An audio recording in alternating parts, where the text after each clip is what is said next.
சுனாமியில் எங்களுக்கு எவ்வளோ பெரிய இந்த வேளாங்கண்ணியில் பொறுத்த அளவுக்கு நிறையா பேர் சார் கணக்கு எடுக்கவும் முடியாது. அங்கே அதை நினச்சாலே எங்களுக்கு பயமாக இருக்குது. எங்கள் வீட்டில் 7 பேர் இறந்துருக்குறாங்க. ஒரு பொம்பளை பிள்ளை, எங்கள் கொழுந்தனா பசங்க 2, எங்கள் பையன் 1, எங்கள் சின்னம்மா பொண்ணு 1, எங்கள் நாத்தனா பிள்ளை 1. நாங்கள் எல்லாருமே வேலைக்கு போயிட்ட சமயத்தில் எல்லாம் வீட்டில் இருந்துச்சுங்க. அது லீவு நாள். பிள்ளைங்களை காப்புந்து போனது தான் எங்கள் கொழுந்தனார்.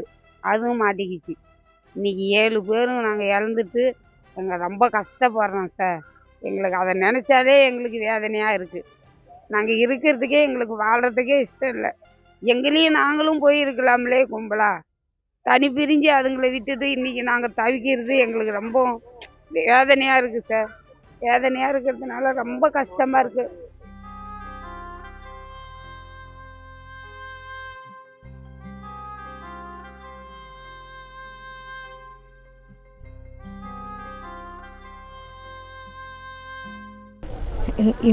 என்னுடைய அம்மா, என்னுடைய அப்பா, எங்கள் அத்தை, மாமா பிள்ளைங்க, இப்படி 11 பேர் நாங்கள் இழந்திருக்கோம்.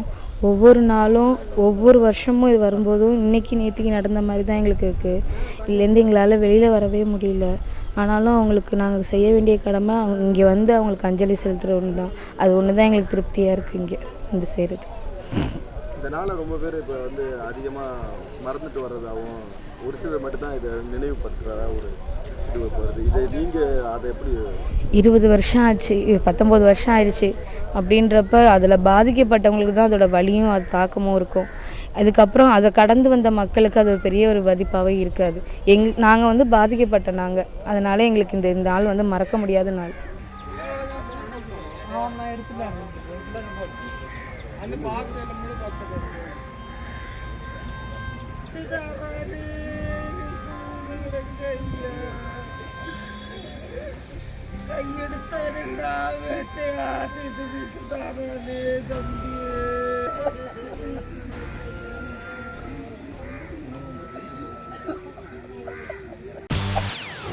செய்திகளை உடனுக்குடன் தெரிந்து கொள்ள உடனே சப்ஸ்கிரைப் பண்ணுங்க.